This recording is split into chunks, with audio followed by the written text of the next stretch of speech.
Welcome back, everyone. With a history in the Illinois State Senate of voting present 129 times, President Obama's track record on decision-making may leave something to be desired, some say. For a fair and balanced debate, we're back with Michelle Malkin, and also we're dealing in former Clinton advisor and columnist for the Washington Times, Lanny Davis. Good morning to you, Lanny. We've already said good morning to Michelle. Good morning. So, Michelle, let me take you have the first crack on this. President Obama voted present, as we know, as a state senator 129 times. What does that say about the way he's chosen to govern the United States of America? Well, I think he's governing it in a very similar manner, not making decisions, not governing, and spending most of his time in perpetual campaign mode.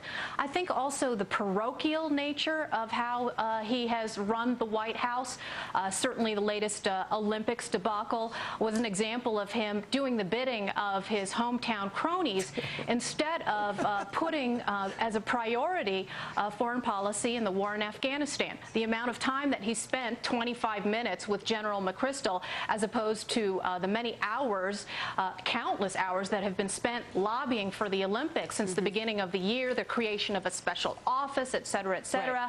Right. And I think all of those things should be no surprise to us, other than his service in the Illinois State Senate and the 143 days that he spent in the U.S. Senate before he declared the president his bid for presidency. Lanny, I know you're chomping at the bit.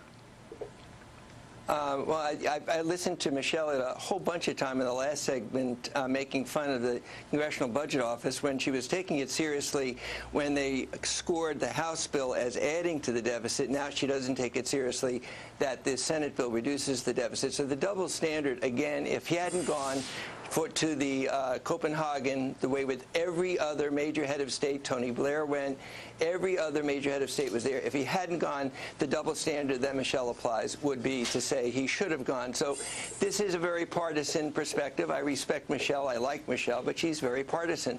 I would say that Barack Obama has been decisive. And by the way, on the issue of abstaining in the state Senate, when I was for Hillary Clinton, I certainly criticized him for that. Guess what? He won. He won the election. American people understand that he is a decisive president. He passed a stimulus bill, and he has now decisively taken on the health care issue. Yeah. And I think we're very close to getting one passed for the first time in 60 years. But we still don't know where he stands on the public option, so he's been indecisive on that. He's given both sides of that story. And what about Afghanistan?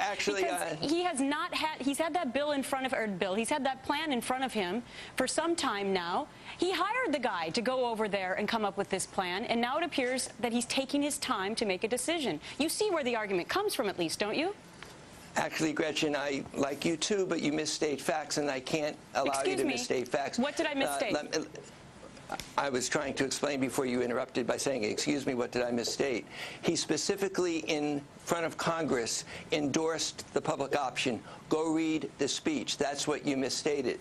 And secondly, he had on his desk... on other occasions that he does not necessarily, that it wouldn't have to be the integral part of the plan. I just told you what he told Congress publicly, and you have not corrected my statement. You misstated the facts. Secondly, on Afghanistan, he received a recommendation from General McChrystal about 4 weeks ago. He called together Republicans and Democrats. He's consulting everyone. If he weren't consulting Republicans and Democrats, you and Michelle, in a non-fair and balanced presentation, would be criticizing him for not taking his time on this very important decision. Lanny, I pride myself on being fair and balanced, so thank you very much for throwing me to the wolves. Michelle, getting the final word here. Now, I want to settle this debate right now. Has President Obama been clear on whether or not he supports the public option when it comes to health care reform? Well, he's been clear in supporting single payer in front of his left-wing constituencies, and then waffling